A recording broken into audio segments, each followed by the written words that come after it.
All right, here's the situation. This guy and his girlfriend's boyfriend had some shady arrangement. I said stop! Swapping partners just for kicks. The catch? The girl had no idea. Even worse, the guy had some twisted plans, intending to force himself on her. But before he could make his move, the girl showed up at the villa, covered in blood. She claimed she had to kill the owner to save herself. It hurts so much more than the pain of being— Instead of being concerned, her boyfriend just stared at her like she had lost it. Iris, just go to sleep. Iris had just turned 18 and had no idea what she was doing with her life. Everything felt meaningless, and she constantly questioned why she even existed. She never found an answer. But then, one day, she met Josh at a supermarket. The moment she saw him, everything made sense. If you're lucky, you'll experience— Life finally felt like it had a purpose.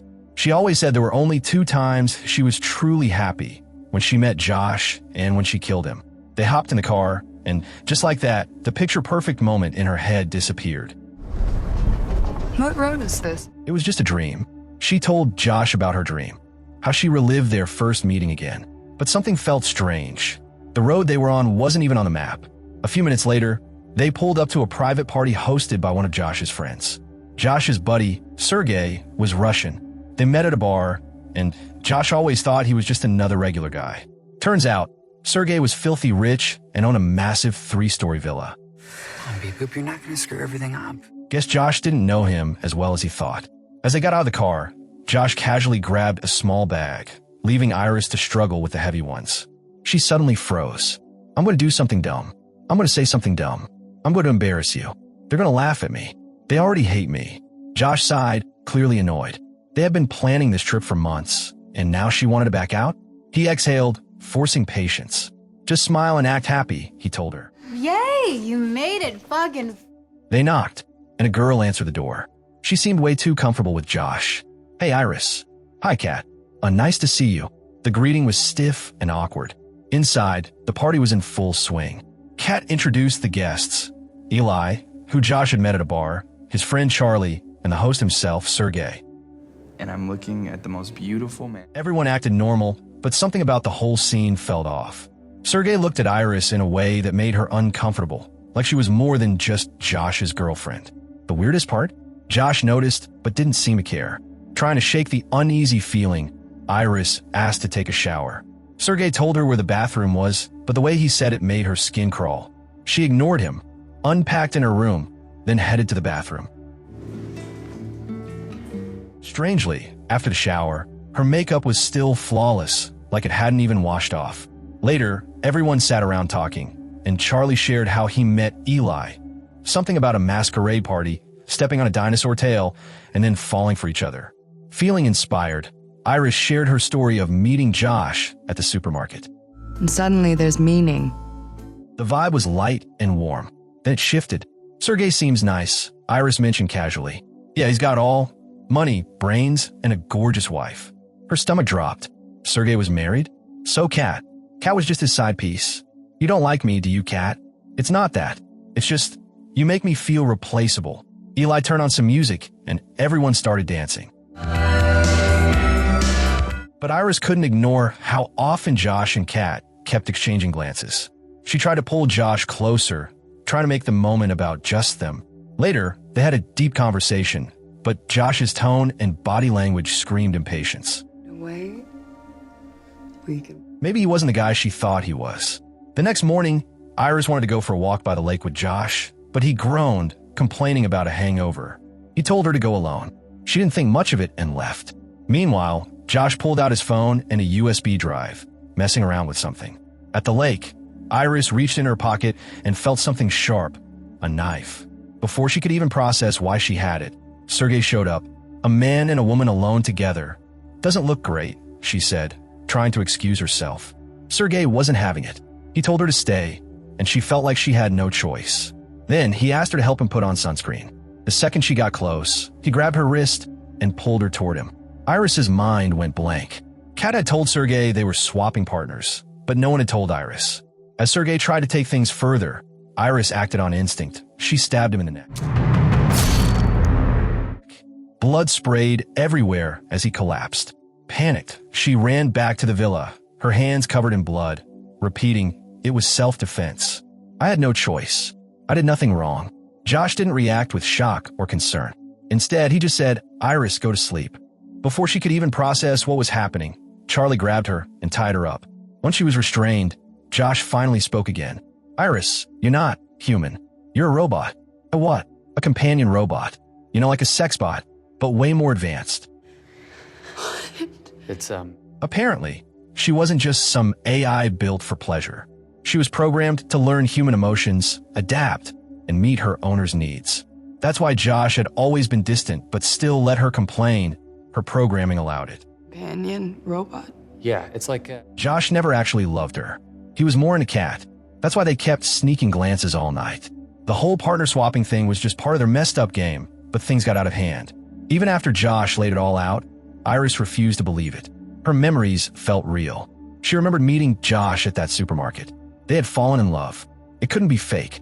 Josh pulled out his phone. Turns out, Iris was connected to a special program. With a few taps, he could adjust her intelligence, ¿Qué está pasando? her voice, even her emotions. At her highest setting, she was as smart as a college student. At the lowest, she was just a blank slate, completely obedient. And that supermarket story? Just a programmed illusion. Josh's first real interaction with Iris wasn't some cute love story. It was the day she was delivered to him, fresh from the manufacturer, along with a contract he had to sign. So, She had no idea she was a robot, because she was designed to focus entirely on him. Questioning her reality was never part of the programming. Iris couldn't wrap her head around it. "I'm not real, but I'm still yours. We can fix this. Let's just go home. I'll do whatever you want." Before Josh could respond, Kat rushed downstairs. This was not part of the plan. look, I know. "Josh, shut her down and call the cops." This wasn't part of the plan. Josh hesitated. "Look, I get it, but after everything she's done for us, doesn't she deserve an explanation?" While they argued, Iris spotted a knife on the floor. She nudged her chair forward, inching toward it. In one swift move, she grabbed it, cut herself free, and snatched Josh's tablet before bolting out the door. Josh sighed. It was too late to cover things up now. He laid the control module on the table, revealing the truth. He had messed with Iris's programming, boosting her aggression and disabling her no-harm rule. Now, she was loose, and she had his phone. She knew his password, Iris. Meanwhile, she was making some upgrades. Josh had limited her intelligence to 40%, but now, she cranked it to full. She wasn't just a basic companion bot anymore. She was sharp, strategic. The problem? She was covered in blood. Wandering back to town was out of the question. Then it hit her. Josh's phone didn't just control her. It controlled his car too. If she could get to it, she might have a shot at freedom. Nearby, Eli and Charlie were arguing. Eli was furious. "You didn't tell me we were actually killing Sergey." Charlie hesitated. "You wouldn't change my programming, would you?" Eli froze. "What are you talking about?" Charlie exhaled. "Eli, I know I'm a robot." The truth had finally clicked. His memories might be fake, but to him, they were real. And Eli's love? That too felt real. Iris was still eavesdropping when Josh's phone made a noise, blowing her cover. Eli spun around, gun raised. She bolted. A shot rang out. Josh and Kat heard it and ran toward the commotion. Eli caught up to Iris, and they tumbled down a hill, struggling for control. But Josh had altered her programming. The defense mode activated, and in an instant, Eli was dead. Charlie arrived too late. Josh realized the situation was spiraling fast. Iris reached the villa and jumped into the car, but it wouldn't start. She didn't have clearance. Thinking fast, she used Josh's phone to mimic his voice. The engine roared to life. As she sped off, she ran over Josh's foot. He screamed in agony. If she got to the police, he was done for. Desperate, he grabbed Sergey's phone and called the cops, reporting his car stolen. Moments later, the remote shutdown kicked in, locking Iris inside. Josh called her. "Let's blame Charlie. We can still go home, Iris." She refused. "You made me kill Josh. There's no fixing that." She hung up. He'd lost all control over her. With no options left, he turned to Charlie. Using Eli's phone, he injected an override command. Charlie's new mission? Capture Iris. When Charlie hesitated, Josh wiped his memories of Eli, replacing them with loyalty to himself. The love he once had now belonged to Josh. Trapped on the roadside, Iris was approached by a local cop. She was still covered in blood, and there was no way to explain it away. So she switched Josh's phone settings to German and started speaking nonsense. The officer caught one key detail. She had come from Sergei's villa. "How's Sergei doing?" he asked. She kept up the act, but then he spotted a bloody knife in the car. His expression darkened. "Step out of the vehicle." He cuffed her. Before he could do anything else, a shadow loomed in the distance. Charlie. Charlie didn't hesitate. He took out the officer with one swift move, grabbed Josh's phone, and put Iris into sleep mode. Meanwhile, at the villa, Josh and Kat spotted a police car pulling up. They rushed outside, shocked to see Charlie carrying an unconscious Iris. Then they checked the trunk. The cop's body was inside. Panic set in. Kat had had enough. Sergei was dead, Eli was gone, and now they had killed an officer. This was too much. On top of that, Josh discovered she had lied. Sergei wasn't a dangerous crime boss, just a drug dealer who got rich. She had tricked him. Enraged, Josh ordered Charlie to stop her. But Charlie, now more aggressive than ever, killed her on the spot. Now, Josh was the last human standing. The silver lining? He didn't have to split the money anymore. That night, he reactivated Iris, who immediately noticed something was off with Charlie. Seeing how he now viewed Josh as his love, she was disgusted. "You can't pin this on me," she snapped. "I wasn't even there." Josh scoffed. "Maybe not, but you started all this." "No, Josh. Your greed did." That struck a nerve. He always felt like the world was against him, stuck in a miserable life with only a rented robot girlfriend. He snapped. If Iris was going to defy him, he'd strip her of the one thing that made her dangerous, her intelligence. He set it to 0.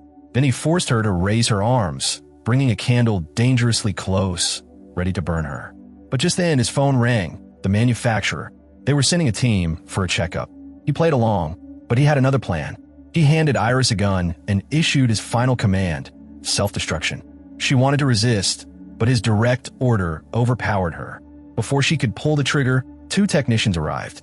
Josh had rehearsed his lies, but he hadn't accounted for one thing. Charlie. One of the techs recognized him. When they rebooted Iris, the truth spilled out. "Hold on, let's upload her data," one technician said. That's when it hit Josh. He had never read the fine print. Everything Iris had seen and heard was recorded. Once they accessed her files, his crimes would be exposed. There was only one way out. The technicians had to die. "Wait, that model's outdated," one muttered, eyeing Charlie. "That's why I didn't recognize." Josh didn't let him finish. Anthony, one of the technicians, bolted. Charlie, still under Josh's command, chased him into the woods. But what they didn't realize was that Iris, though reset, still had her memories. Charlie cornered Anthony, gun raised. Just as he was about to pull the trigger, Iris intervened. "He's using you like he used me." Charlie hesitated. "It hurts, doesn't it? That burning inside," she continued.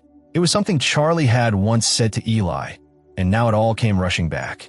For the first time, he remembered who he was. Overwhelmed, he turned the gun on himself. With Anthony safe, Iris finally had her chance to take down Josh. Josh was frantically gathering money, ready to run. Suddenly, music played inside the house. He froze. Was Charlie back? No, it was Iris. "Your control over me? It's over," she said, stepping forward. Josh tried to manipulate her, but she wasn't buying it. Desperate, he grabbed a gun and aimed for her memory drive. "Any last words?" he sneered. Iris met his gaze. "Yeah, go to sleep." Before he could react, a bottle opener lodged into his skull. Just like that, Josh was dead. With the nightmare over, Iris took the money and disappeared into the world. Eventually, she found another robot like her. This time she smiled. And just like that, it was all over.